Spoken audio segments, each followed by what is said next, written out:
And so it is the being that rests in the being.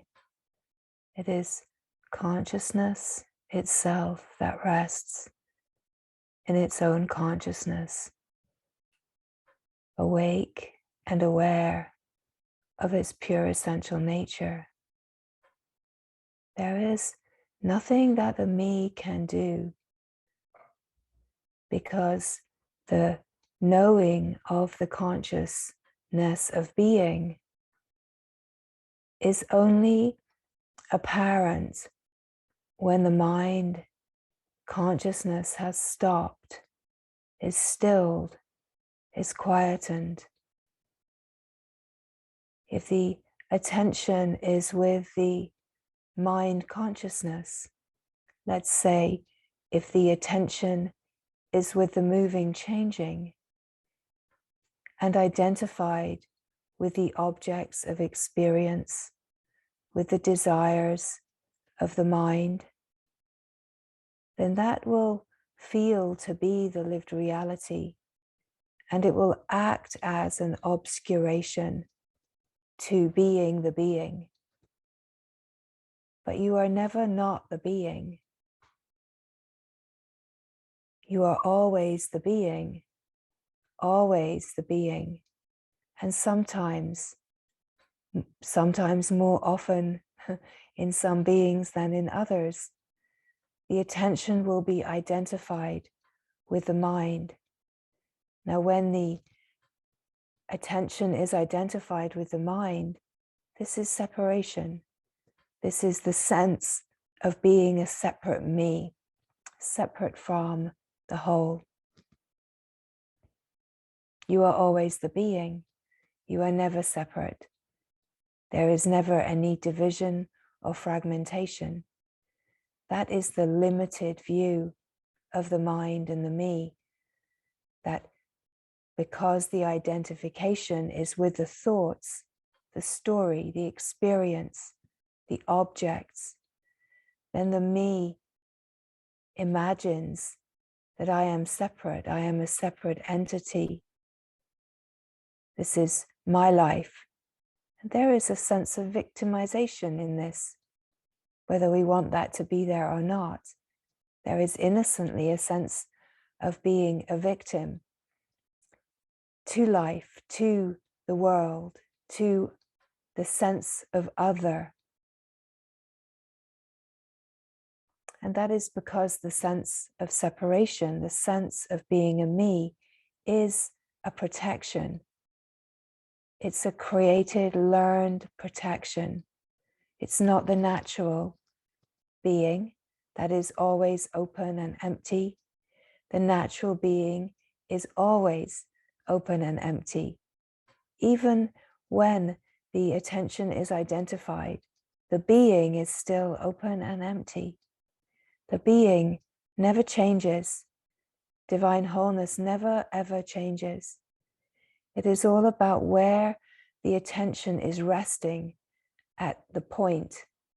And if at the point the attention is resting with limitation, then the lived experience will be of limitation or separation or victimization. So it is never the truth of who you are. It is an imagined, we could say a misunderstanding, a learned misunderstanding. And so we are remembering what is true. We are remembering the naturalness, remembering who you are in truth, recalling and bringing forward the remembering of consciousness. Now, when consciousness wakes up and remembers itself, like truly sees itself, then it never forgets itself again. There can still be a period where obscurations come in, but consciousness itself, once it remembers itself at the point, once it remembers its infinity, It knows its infinite nature, and it knows that the point is not separate from the whole. It knows that the point is a point in the infinite field. And the true belonging is found in this. And in the true belonging, the sense of separation disappears into being the unbounded being, being the unbounded field, being the freedom. We could say being the stillness, being the silence, being your natural self. You are not becoming something that you are not already. You are releasing the habit to identify with the moving, changing. And in that releasing the great misunderstanding, so that the naturalness of being is remembered and revealed to always be here. This is the grace. Could not imagine how it could seem to be so hard to know yourself when you are already yourself. But the great conundrum comes in because the mind tries to make a complicated journey out of it. The mind creates all of these concepts and ideas out of something that is so incredibly simple, because the mind is used to complicating everything. It is the way that the mind has learned to play, is to complicate, to overcomplicate always. It's quite astounding how complicated the thinking process can make simplicity, how the great misunderstanding can create such a complex, complicated, divided conspiracy out of utter, simple, pure love. But of course, it is the movement of love itself. It is the movement of love itself. But we have to have the shining light of the intelligence to recognize. Let's say we need the light of awareness to illuminate the stickiness of ignorance. So the light of awareness is always here.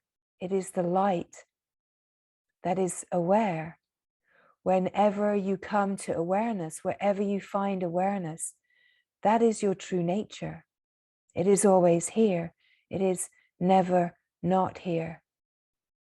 But the habit is to come back again and again to the learned identification with the mind and thinking, with concepts and ideas.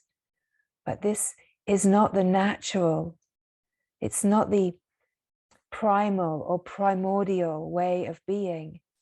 It's a learned, conditioned, protective way of being. So what we are up to here is we are remembering, we're illuminating and remembering.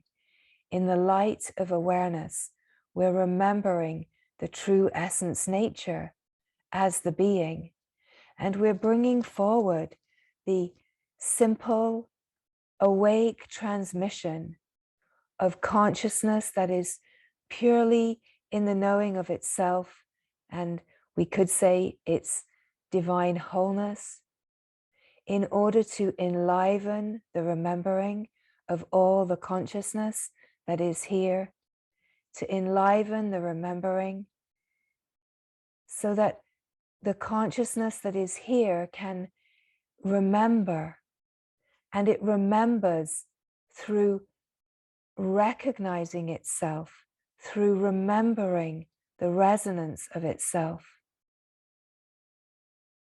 It remembers its innocent, pure, simple nature through the resonance, through the light resonance of its own nature. It recognizes, same.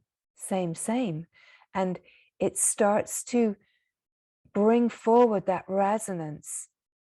And when the resonance of the purer consciousness is brought forward, the resonance of the mind consciousness, which is denser and duller, even though it's habituated for that mind consciousness to be moving in its patterns and for the attention to be with what is familiar, protected, pulled into the external projected world.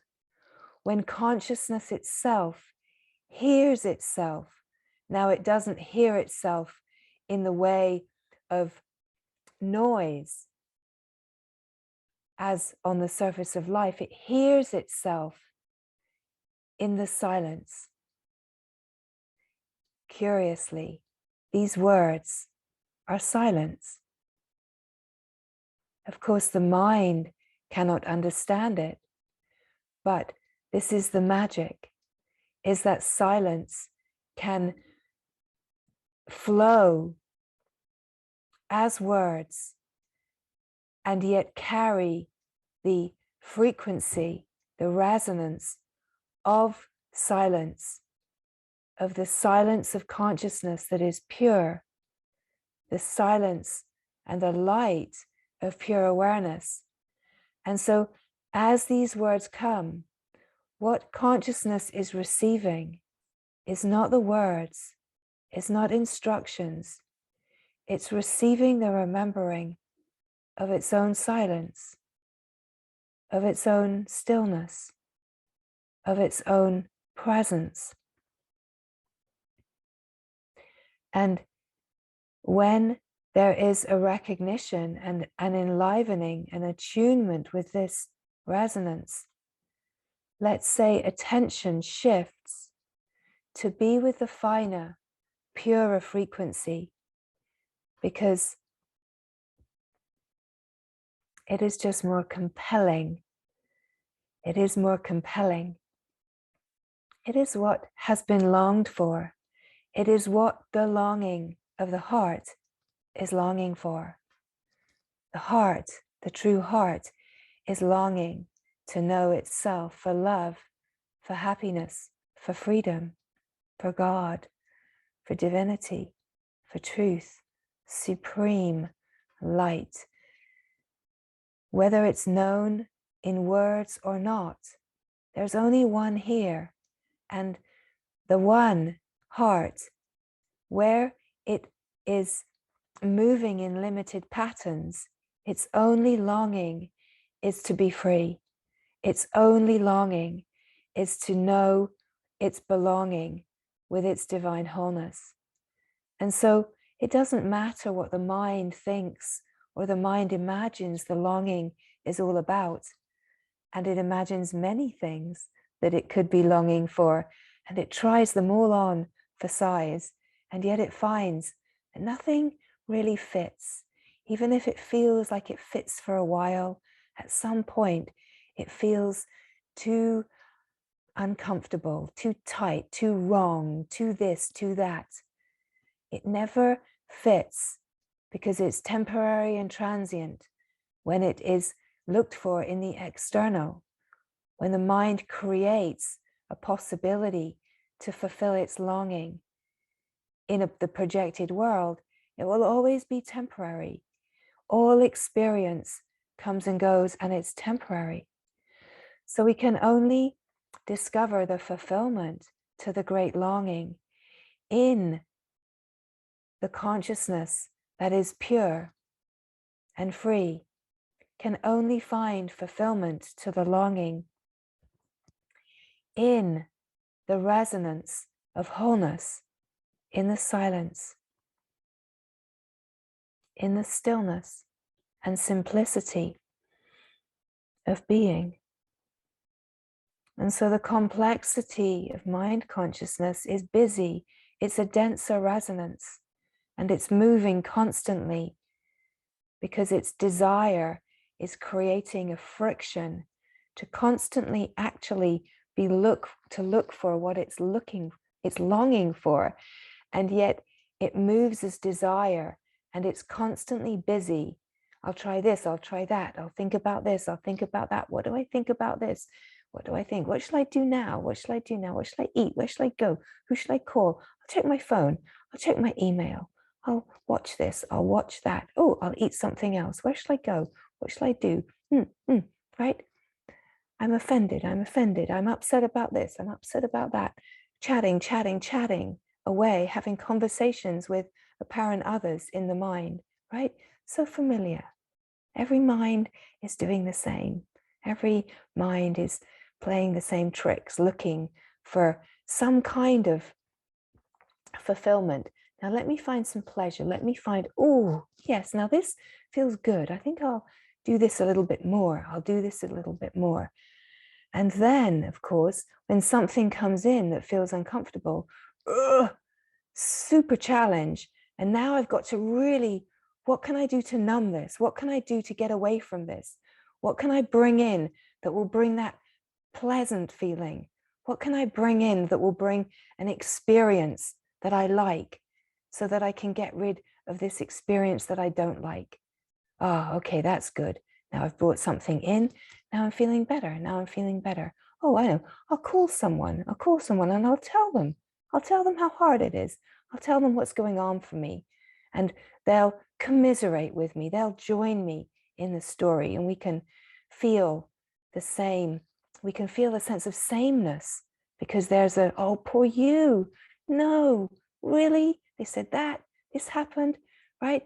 It's the desire mechanism, and it's born out of the longing for wholeness, longing for sameness, longing to join in the deep heart of love. So, of course, there is something about the way that the mind consciousness works, which is a reflection of coming to remember your wholeness, because your wholeness is happiness, is freedom, is a sense of joy that we could relate to a sense of pleasure, right? The happiness, the joy, the delight of true nature is touched into in a pleasant experience. And of course, there's a longing for that to be here all the time and to not feel the stresses. And yet, curiously, where we reject the stresses, we are perpetuating the whole karmic cycle, the whole cycle of attachment and aversion, where we are playing in the play of opposites. I like this, I like that. Get me away from here. Bring me something else pleasurable. Seeking for that pleasure is because there is an itch, an itch in that longing that the me is constantly trying to scratch, right? But it's like that spot right in the middle of your back that you can't quite get unless you find either someone to scratch it for you, or you have one of those long-handled brushes, right? some way. But the truth is that itch that you can't get with the me, with the mind, that is the longing. That's God's longing for you. That is the divine longing. You're not supposed to be able to satiate it in the world of things. It's really to bring us to the point of surrender, of hopelessness.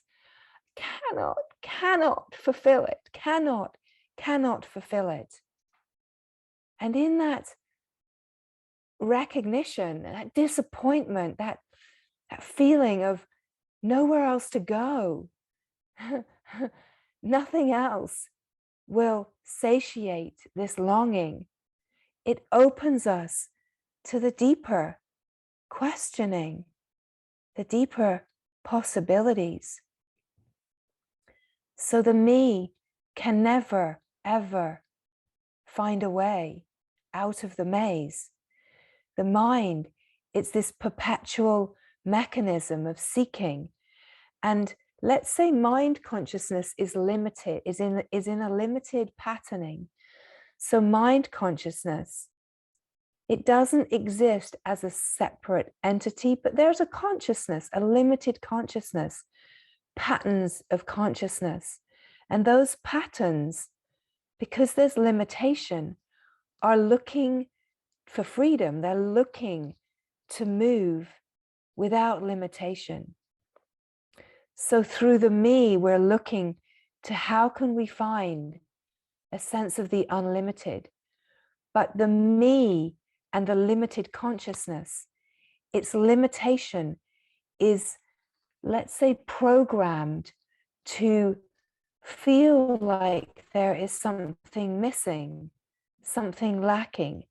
And that sense of something missing and something lacking, again, is part of the divine plan to have us look more deeply, to not be able to find fulfillment to the deepest longing of the heart in the play of the world, so that we have to come to a deeper exploration. In a way, that mechanism is, it's very profound. It's very profound. That mechanism is the first atom in a way. It's the first movement of a certain kind of creation. And we have to come to this recognition that we cannot find, let's say, we have to say that it's consciousness that comes to find. The consciousness itself says, I cannot find my source in the creation. I cannot find my source in the substance of the consciousness of creation. I have to find my source in the finer frequency. I have to find my source. And it creates an impulse to find its source. Now, the most incredible grace is that that impulse to find the source of your substance, of where you come from, what you are, is the most incredible grace.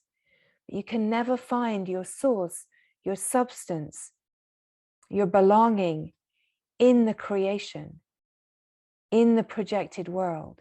You cannot find it. So we have to return. We have to return to simplicity, to presence, to stillness, to silence. In a way, we have to return to the atom. We have to return to the first sense of existence, right? The first sense of existence, the first sense of presence, just being here, just being here. We have to return to simplicity. And when we return to simplicity, we come to the stillness, we come to the silence, we come to the presence of being.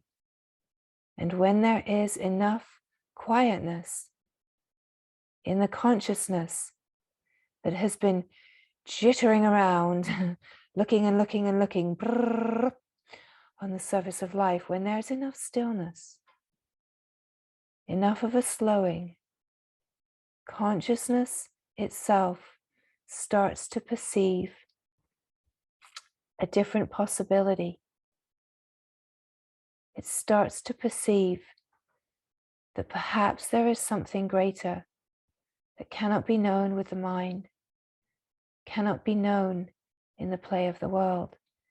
Starts to perceive that there is something in the unseen, something profound, and something unfathomable, which is the source.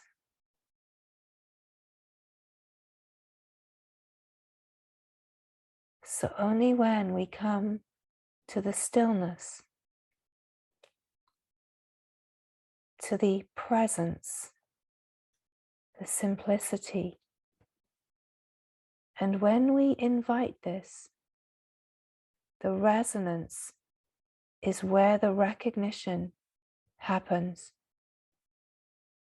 Now, this resonance is recognized in any moment of the life where you come to presence,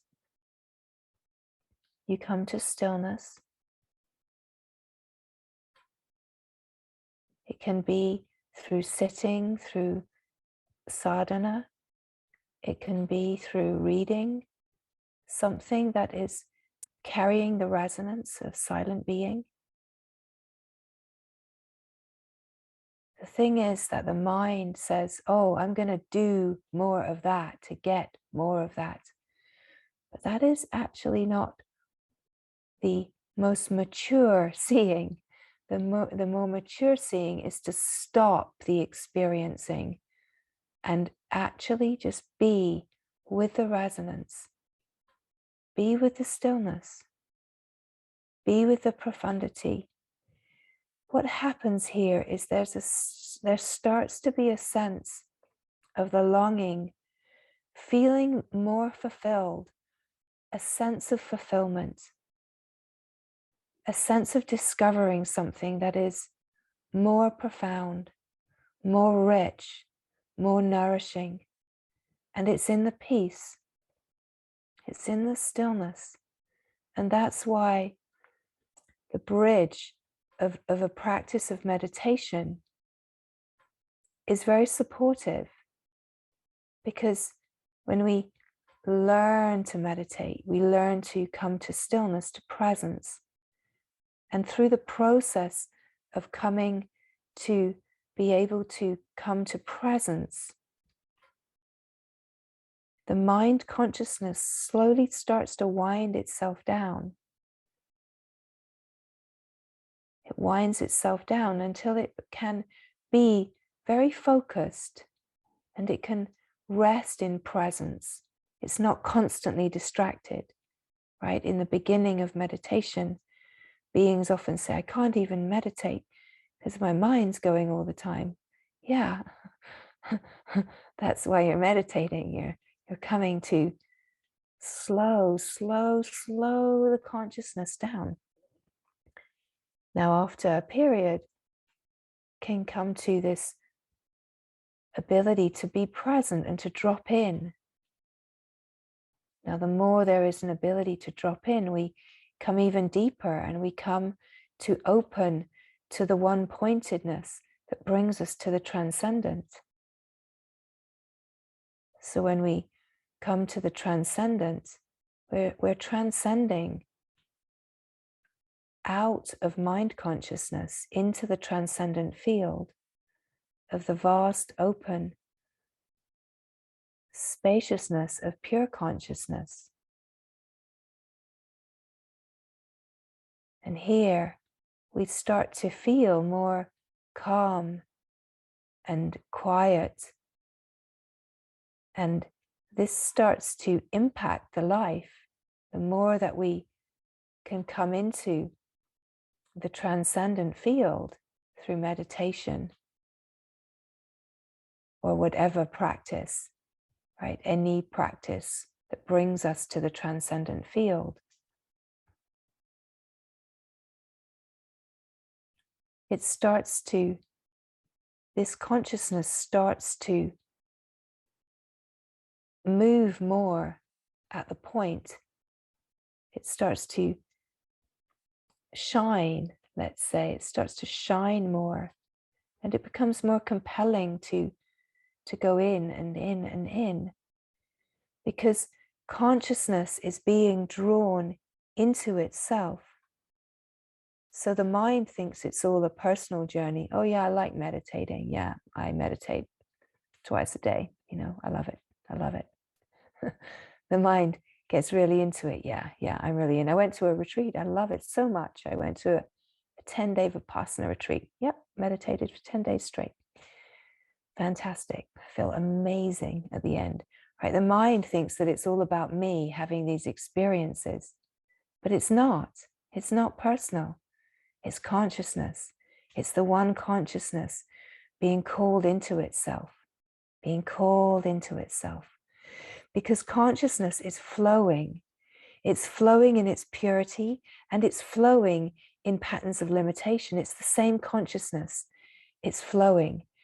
And its impetus to flow is coming from the divine that is in absolute, utter devotion and perpetual surrender into herself. Her surrender, surrender, surrender is creating this flow. She creates this flow of consciousness so that life can flow, that life can happen in order to refine and purify the whole incredibleness into this knowing. So consciousness is absolutely impersonally flowing to know itself. And in limitation, that action of the mind to look for pleasure, look for pleasure, look for pleasure, we could say that too is born out of that flow. It's just that it's looking and flowing within a limited context and just hitting its head up against the wall again and again, like a little hamster in its wheel. Keeping going, keeping going, keeping going, keeping going, right? Keep going, keep going, keep going, right? It's the divine impulse to surrender, and yet it doesn't, in the me consciousness, it doesn't have the capacity or the humility to surrender, because it's also guarded and protected. Don't come too close, don't come too close, don't touch me. I'm trying to survive, I'm trying to survive, I'm trying to make a good life for myself, that's all. Just trying to make the best life for myself, right? It's innocent. It's completely and utterly innocent. It's completely impersonal. It's beautiful. It's sweet. But my goodness, what incredible grace when the consciousness comes to its own evolutionary impulse, that it's ready to learn meditation somehow. It's ready to learn some kind of practice, and it goes through the whole process in the life to learn what is needed to bring it to presence and start to open deeper and deeper to being the transcendent field. And then, of course, the experience comes, the direct experience of being the transcendent field comes in, being the freedom, being the silence. It's so compelling. More of that is longed for. But because of this habit to identify, the me says, oh, I need to experience more of that. So that will be the next spiritual track that it will go down. More of that, more of that, more of that. More experiences, more experiences, more experiences. But the grace comes where that one-pointedness and that maturing in consciousness comes to a depth of recognizing its own presence, where it stops following the seeker impulse to carry its knowing of itself. Really, it's recognizing freedom, it's recognizing true nature. And yet there comes a moment where the stillness, the silence is deep enough, where the recognition says, oh, it's about being here. And it starts to really be able to receive the instructions that it has likely been hearing a gazillion times, but not really having the openness to receive, because the seeker impulse is so strong, the habit to do is so strong. But there's a moment where the doer is seen through, and the recognition, oh, this is not about doing, this is about being.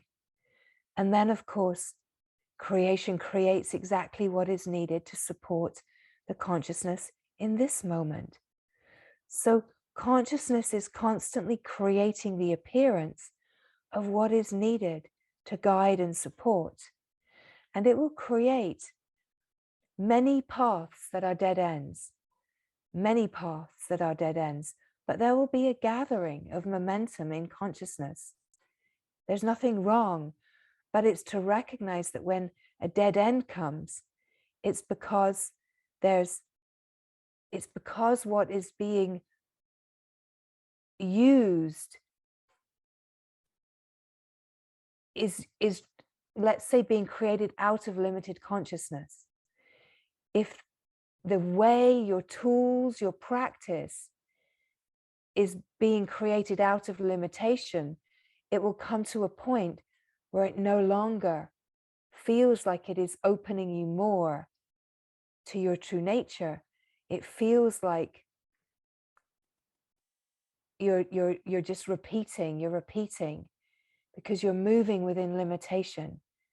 And that's where it then brings us deeper in our own consciousness. And then creation will create a possibility for a different kind of guidance or support to come in, right? So the intelligence is guiding all of this because none of it is personal. You don't have a personal spiritual journey. The mind imagines that journey, of course. And from that perspective, it feels and looks like that. But we start to open to recognize that it's consciousness in its natural evolutionary process. So as we're expressing this and sharing this, it is the intelligence of consciousness that is expressing. And it's the intelligence of consciousness that has the possibility of receiving.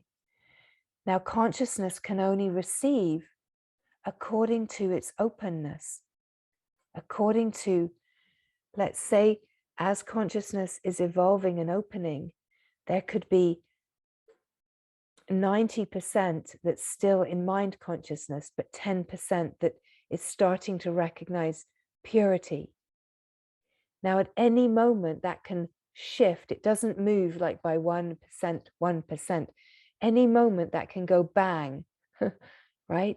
It doesn't work in a linear way that the mind imagines. Any moment, consciousness can just explode and see itself fully, get a really clear knowing of itself. So we cannot, of course, put systems or measures of limitation upon the unlimited. Anything is possible in consciousness.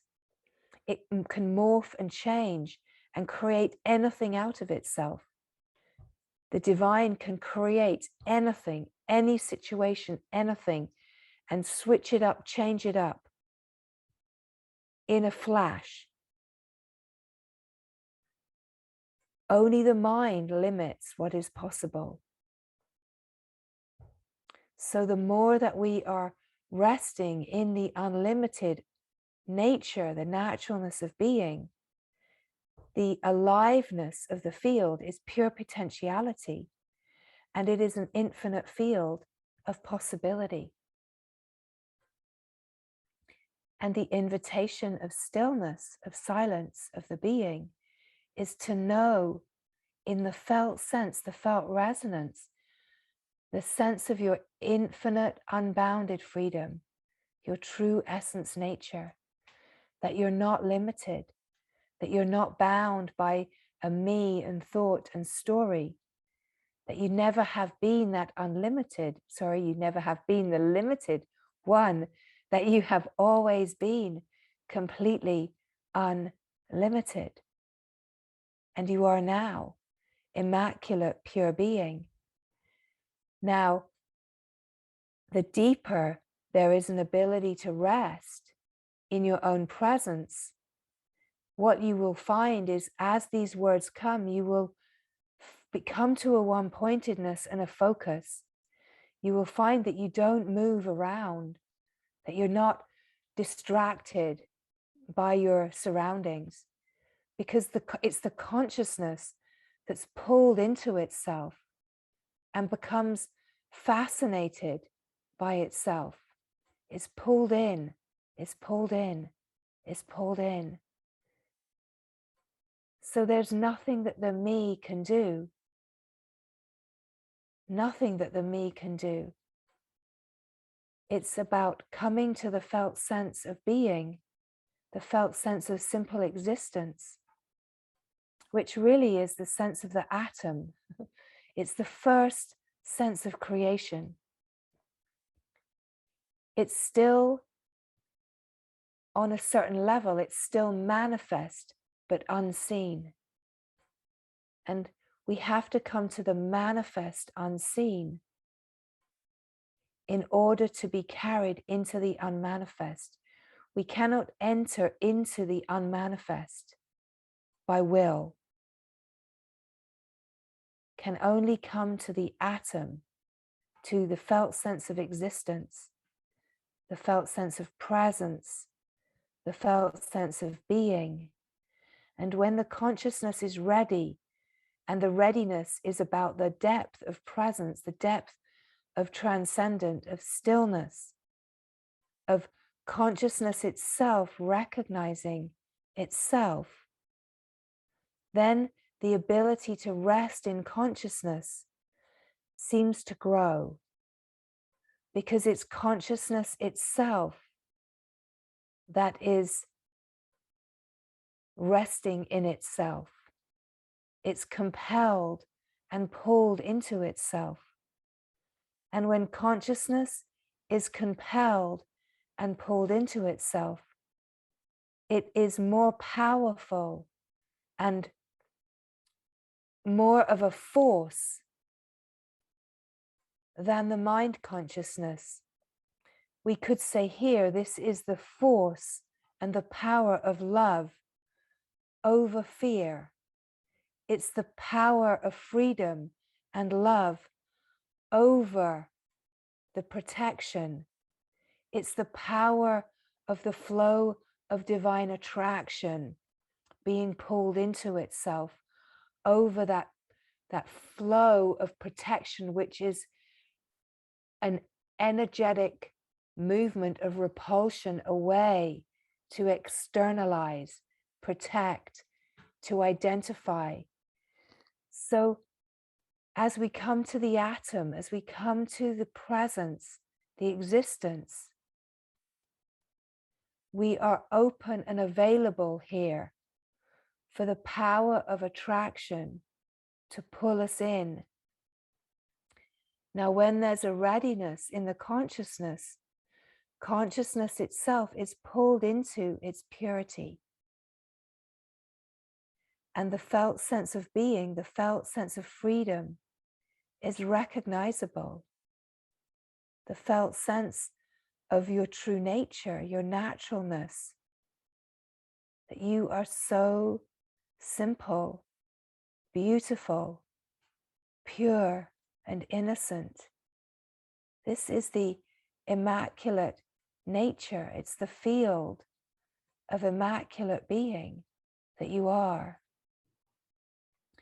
So then we come into the unmanifest being, right? And we come to the silence, the stillness. We could say the pure awareness. The pure awareness is aware of the moving, changing, but it is so deeply aware and awake to itself that it's focused upon itself. And so we speak then of the unmanifest, because it's not the world.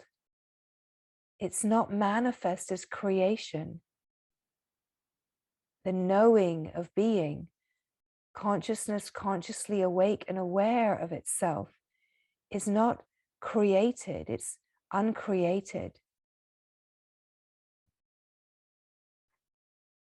There is a way that it could be spoken that consciousness is creation, that consciousness is created, and that we have to come deeper into the fulfillment of consciousness prior to consciousness to Brahman, to God, to really come to the uncreated. And of course, that is truth. But the pure consciousness is before the seen and the manifest, right? And yet the consciousness, let's say, has a certain quality of manifest and flows as appearance, whereas the awareness is not manifest, right? Subtleties that the intelligence can perceive.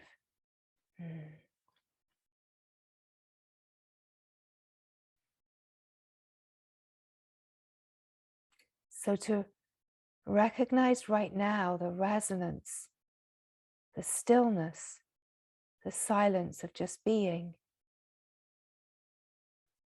As we leave the realm of mind consciousness and the surface of life, we have to leave through the means we are given divinely, and we leave through the means of witnessing. When we come to the witnessing, we are starting to say, adios, mind consciousness. It's been sweet, but now I'm witnessing, watching you. And as I watch you, I know that I am not you. As I watch you, mind, as I watch you, story, I know that I am not you, that I am not defined by anything that I am watching. And I am opening here to a greater knowing of myself, that there is a natural evolutionary impulse in consciousness to know itself and to start to open into the deeper and finer frequencies of its own divine nature, to know its source all the way through, to come to the light of being, the light of consciousness, the light of awareness, and the light of divinity, right? To follow all the way through. Now, this is the evolutionary impulse of consciousness. It's natural. That flow of consciousness is set up to flow, to know its deepest nature. If there's a sense, well, I don't care about any of that.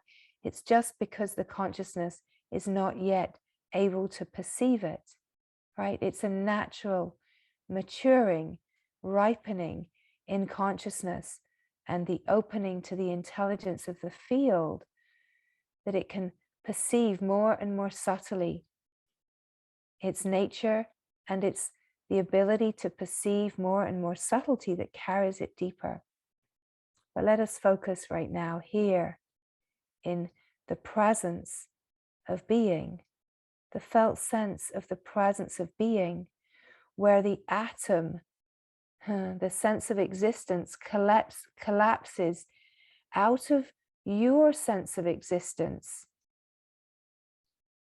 to be the felt sense of existence itself. So here again, a subtlety, the felt sense of being, or the felt sense I am, where it feels like the I am is still connected with body consciousness or the me. It's because there's still a sense of just witnessing. I am, watching, awake, aware. I am. The I, the amness, the sense of being, the felt sense of existence. It naturally, the more it is focused upon, starts to illuminate itself and be recognized to just be a sense of existence, the one existence, the one being. That the felt sense of yourself, the boundaries start to disappear into the transcendent field, the field that is infinite and unbounded. And let's say simply the felt sense is that you have no edges, You have no bounds, that the felt sense of being is just everywhere or nowhere, just an openness, just a sense of being the field. Now, this is the awake field, and where the being itself can perceive itself and remember just being, just like this, that what you are is everywhere. Now, this is the awakeness. This is the awake field that remembers, oh, here, I am everywhere. I am openness. Can be aware of the person, but it's the felt sense of what you are is, oh, I'm not inside that body. I'm not inside those bones and that blood and that story. I'm not actually held captive inside anything. I'm actually completely free. I'm everywhere. I'm this free aliveness. I'm a whole field. I don't even know what I am because I'm not really a thing. But I can tell you, this is the being speaking to itself. The being says, I can tell you that what I am is utterly free. Utterly free. I'm freedom. I am freedom. I am stillness. I am silence. Remembering the unboundedness. So this is when consciousness rests in itself. It rests naturally in itself because it knows itself. And as consciousness opens to its pure nature, it never ever forgets again.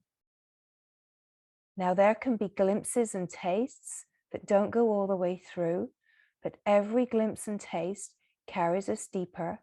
But until it goes all the way through, there can be a sense of, why can't I rest in consciousness? Why can't I abide?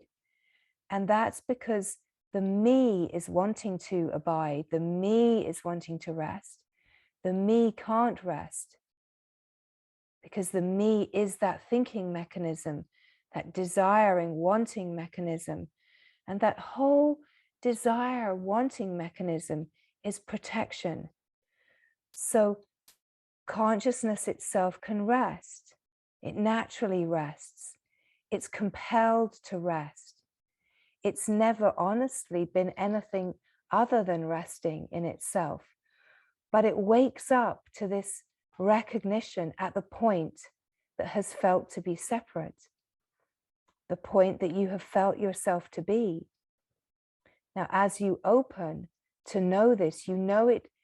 Let's say you know your infinity at the point, you know your freedom at the point, but you know that the point is not a person. You know that the point and the infinity are the same. You cannot really find yourself inside the box. You're out of the box, and yet you're aware of the character.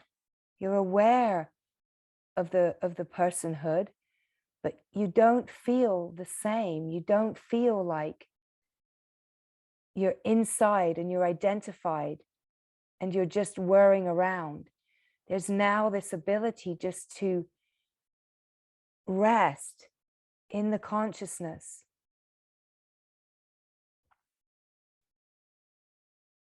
Just to open into the being, open to the freedom, open to the silence, and just know that you're always the silence, you're always the stillness, you're always the being that just is. You have always been yourself. So there's nothing that can be done here.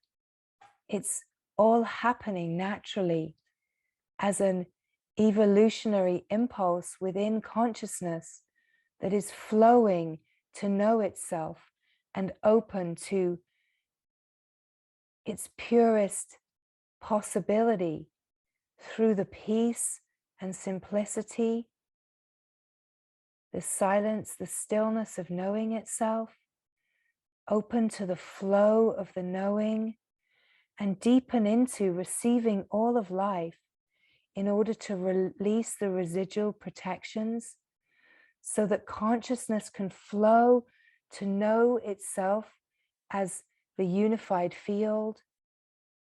And eventually, in divine readiness, it can see through even its appearance, its manifest appearance as a sense of being conscious of itself. It even sees through its sense of being conscious of itself to recognize itself as nothing, as being before consciousness. It opens to being God. And there's an immediacy in the divine knowing its divinity. This is Brahman. This is the sense of no self. This is also a sense of no being, because the sense of yourself is more immediate and it has no sense of any kind of quality here. But we move through this natural flowing process of consciousness that has to resolve its protections, has to resolve its limited flows. It has to free all of the limited flows so that the sense of the unlimitedness is strong enough, pure enough to tip the balance into the deeper recognition. Now, of course, you can't make that deepened recognition happen, and only the mind would want to. Only the mind that has learned to try to aspire to being the bigger, the best, the strongest, right? That's that over pushed Shiva nature. That's the ego, right? So of course, in this truth, there's no ego. There can be no ego. And it has to be refined and refined until there's nothing left. And it's natural, completely and utterly natural. Now, what is being spoken of, because it's not linear and steps and stages, it's all happening on the like a vertical axis and a horizontal axis simultaneously. It's happening in this gyroscopic, incredibly intelligent, wise, flowing way within itself. It's the intelligence that's moving at every point to hone, erode, purify consciousness itself. It's divinely moving to refine consciousness into the being. Everything is refining into the being. So let's say that anything and everything that is spoken here, even what might seem like instruction, only when it can be received on the level of consciousness perceiving the intelligence does it actually truly start to work. Now, there can be a sense with the mind that, oh, there's an instruction to receive and be with the feelings, the sensations. And on that level, there can be an attempting, but it will always feel really hard. And why can't I stay with the feelings? Because you can't with the mind. Only consciousness can stay with the energy, because it's consciousness staying and meeting. It's this that I so often demonstrate. It's consciousness. This is the pure consciousness. This is the limited pattern.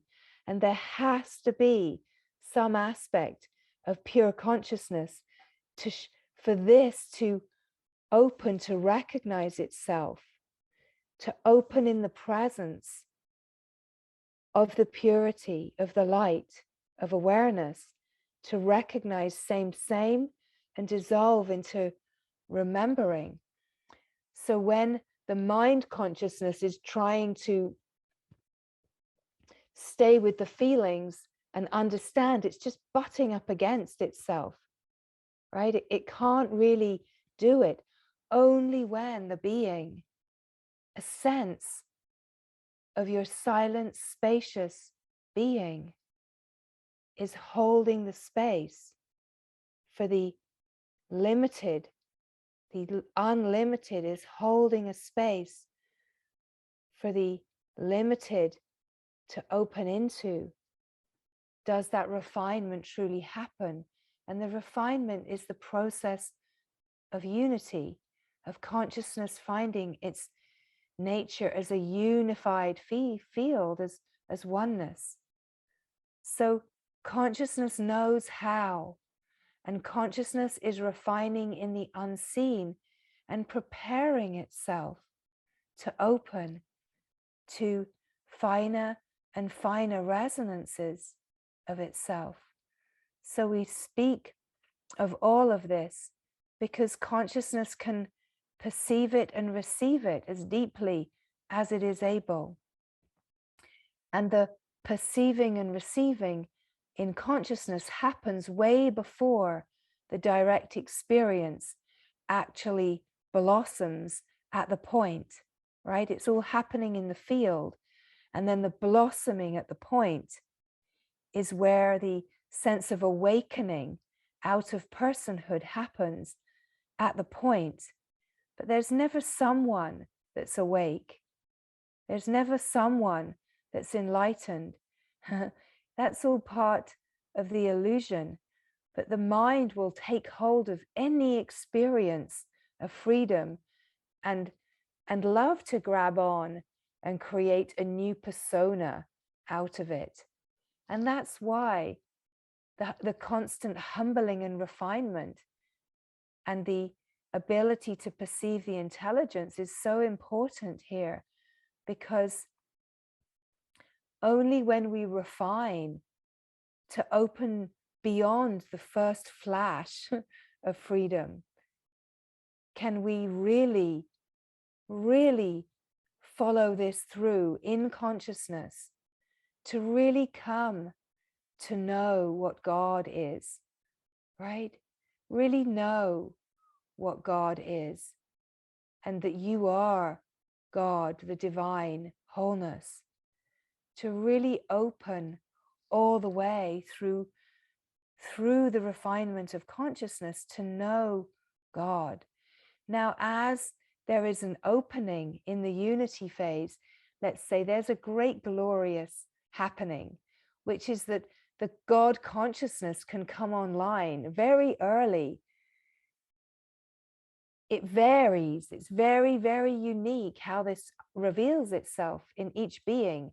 And it's to do with the amount of sattva, the amount of purity in the life, the maturity of consciousness. We could say the accrued merit of past lives, of what's already been opened to, can be living very much in separation, and then bang, massive opening, because in the previous lives, it's already been recognized. And once it gets recognized in this life, suddenly it becomes very clear, very, very quickly. So we don't know. We don't know. It's not a system that has this happens, this happens, this happens. It's not like that. It's completely unique at every point. And that's why the sharing of what you're noticing in this evolution is so precious, because the mind can come in and overlook and try to doubt and, in a way, continue to try to protect, even when there's this beautiful opening. But there will always be a sense that you can come to the sanctuary, that you can come to freedom, that you can come to it, right? The first grace is that we have the ability to come to the presence. We could say in the play of the human life, there are humans that are in complete ignorance of true nature, of the divine, and there are beings that are looking for the divine, are looking for. It's either one or the other. You're either completely no idea, or you're looking for it. And you can't make that happen. That's to do with the maturing of consciousness.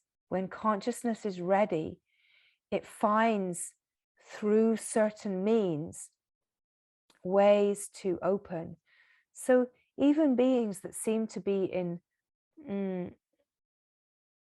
really shrouded in ignorance, they can have a subtle sense of, right, but that's where we might say 99% is still with the habit, the familiar, the protection, but the glimmering is starting. And that would really look like just certain ways of coming to presence, being able to recognize that in nature, learning to meditate, right? So we humans, let's say, go through these very long, many lifetimes of evolution to even come to the ability to be present, even come to the ability where there's a sense of wanting to be pulled to a practice that brings a peace. Of course, there can still be so much mind, and how many lifetimes does it take to be present and come a certain way? Probably thousands. Doesn't really matter. We don't really concern ourselves with that kind of data, but because we're all about where we are. We're all about this, that the impulse is here. We're gathering here because consciousness is ready for this, and it's opening and evolving within itself because there's a readiness. Now, this is an unfolding that doesn't have a stop. Some beings stop because they've gone as far as they can go, or they stop because they need the input of something else to help process through protection, right? Or their protection just says, no, get out of here, right? So it doesn't matter because the consciousness is still evolving. Wherever it's happening, it's still evolving. So this is why the me can say, why is it hard to rest in consciousness? Why can't I stay longer? Why can't I rest? And let's say the me can also create a sense of protection by criticizing itself, saying, you're not trying hard enough. Why are you so hopeless at this? But it's not about the me. It's about the maturity of consciousness and discovering the avenue to rest, discovering the avenue that brings you to rest, brings you to presence, brings you to the atom of existence. Because here, the pull of the divine attraction will pull you into yourself as much as protection will allow.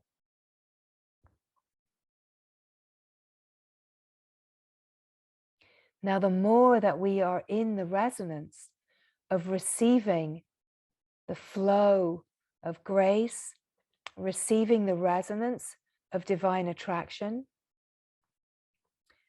receiving the enlivening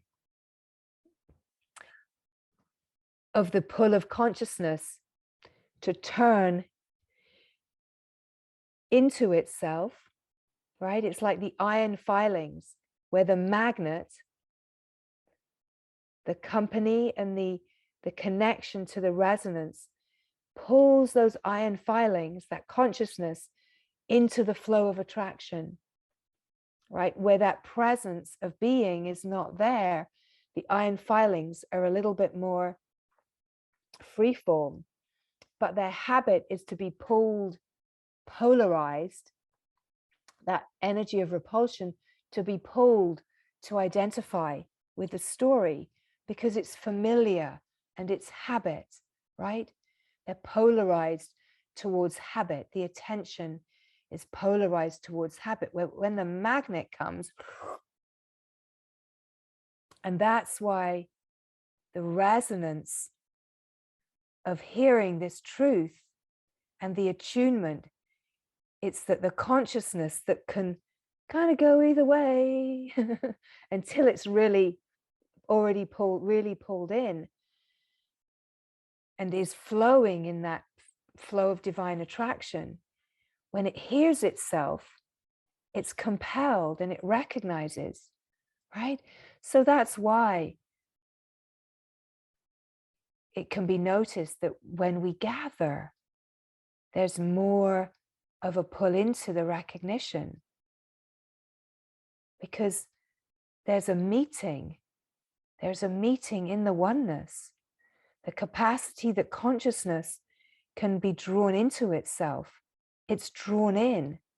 And that's where it doesn't matter if the mind is on the surface saying, I don't think I'm getting it. I don't think I'm getting it. In the unseen, the consciousness is being pulled in and refined and prepared, where the consciousness naturally drops in. You can really feel the felt sense of attunement coming into remembering, and here as the awake field, here as the transcendent being.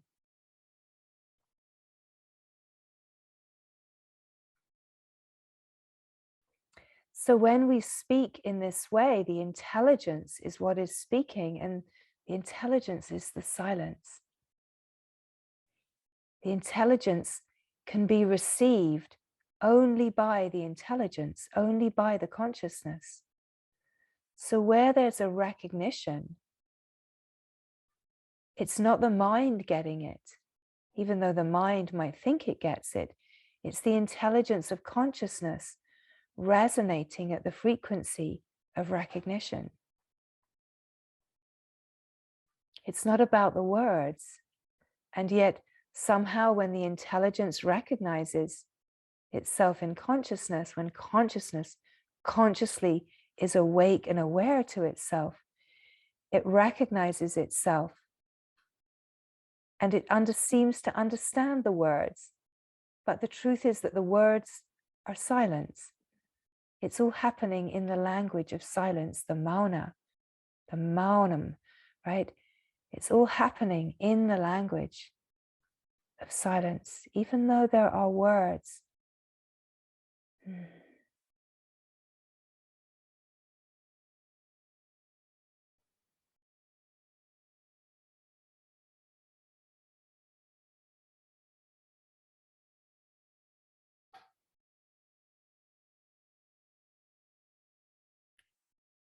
So the doer that wants to do can do nothing.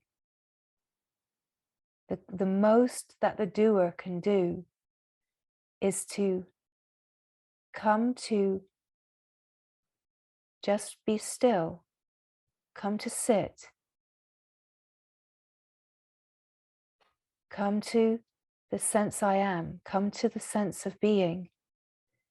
And then doing has to end. And being is realized to be all there is in truth. That even the doer and the doing is a movement of consciousness in the field of being. The doer is a limited pattern. The doer is limitation. The being is unlimited. So the doer can't do being. The being is always being, and the being can be aware of a doer.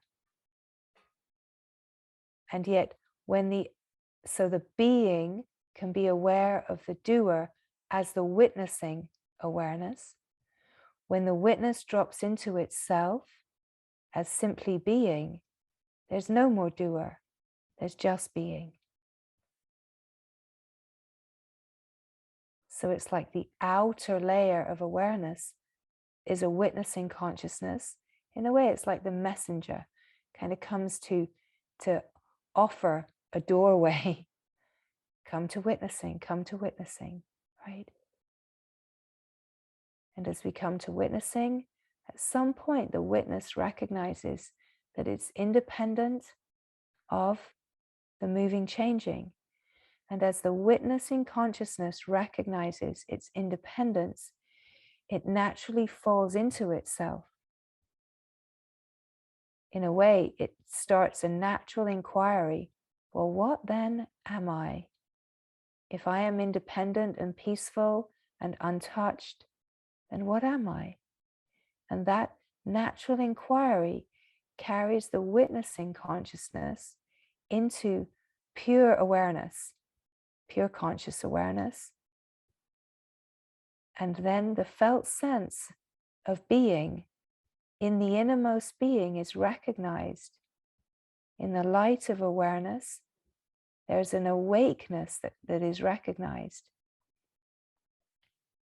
That what you are is the awareness. Where awareness is pure is where your true nature is. Where awareness is pure.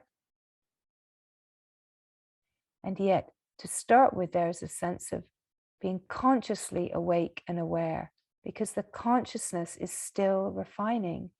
But it's this pure consciousness. Pure consciousness. Once, let's say, consciousness has stilled enough for the awareness to see its reflection, where the consciousness stills enough, the mind consciousness stills enough, the thought waves of the mind still enough to act as a mirror. This is where the innermost being, the pure awareness, sees itself. Because pure awareness doesn't know itself if it doesn't have a mirror to see itself in, right? Pure awareness is just pure awareness. It doesn't even know itself.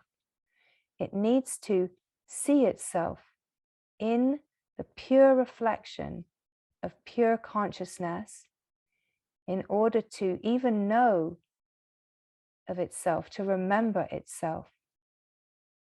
So pure awareness that's aware sees itself right here in the silence, where there's the stillness and the silence, where mind consciousness is completely quietened and stilled. It's like pure awareness is now looking into like an infinite field of still water, still consciousness. And pure awareness, that light, it shines and it sees itself and it reflects itself back. It kind of blinds itself in the seeing of itself, so bright. Oh, at the point recognizes, this is what I am. I am the supreme seer, the absolute. I am the light, right? The light has to see its own brilliance in order to know the light. So right here, as this field is so still and unmoving, the light of pure awareness sees itself in the clear, crystal clear stillness of pure consciousness. And this is what gets called the awakening, the remembering, recognizing. And the sense of what you are remembers that you are the pure, awake awareness, seeing yourself, seeing that you are everywhere, right? The knowing of yourself as being everywhere, illuminated, remembering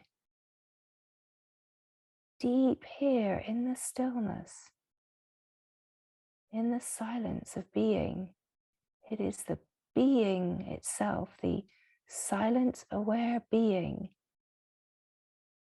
that actually recognizes I'm just being.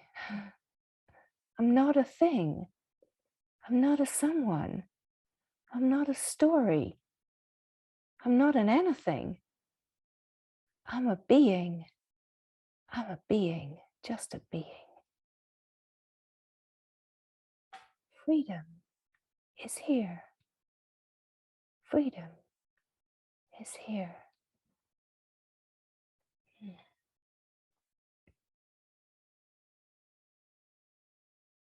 The felt sense of what you are is like a resonance that's everywhere. It can feel very alive, very alive.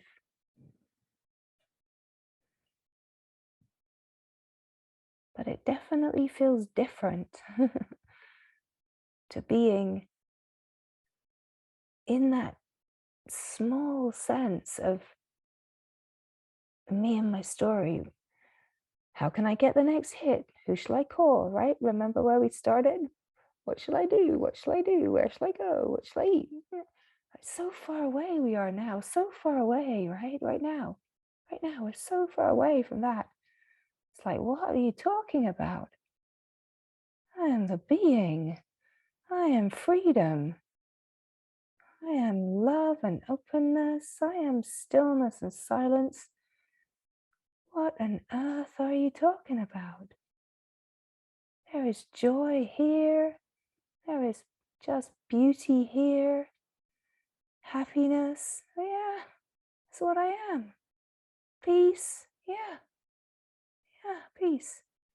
Could anything disturb this peace? No way. Just such a deep recognition. Could anything take this away from you? Could anything be more beautiful and more profound than just being yourself? Can anything disturb this peace? No, of course not. Could anything be more than this? No. So you come to the fullness, as full as the capacity can be full. And the great glory is that fullness feels so full, like it couldn't get any more full. And yet it can. That's the glory. That's the glory, is that fullness feels like, whoa, couldn't be more, couldn't be more. And in right timing, more comes, but we can't even imagine it, right? So this is where it's only the mind that longs for what it's heard about. I've heard about that. I want that, right? The sense of fullness is so full that it can't imagine anything more. And yet it still is so pulled in to itself through the knowing, through the flow, so pulled in through the aliveness to know itself, to just love itself, just such a flow of love, loving itself. This is how the refinement happens, and this is how the ability to meet all of life, whatever it brings, becomes possible.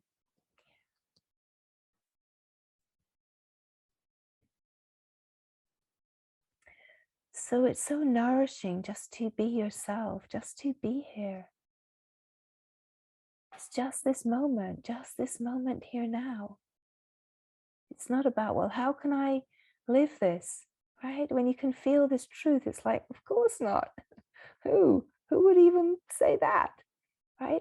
It's just this moment, just the fullness of this moment, just this peace, this silence, this being, just this, just as you are.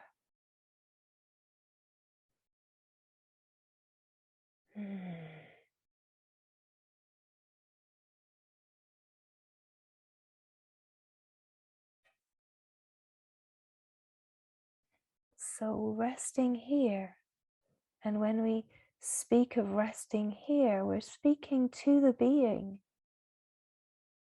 We're speaking to the being itself, just resting in this peace, in this openness, resting as the open, awake field. Just confirming here in direct experience as the being that you are the being, just being yourself.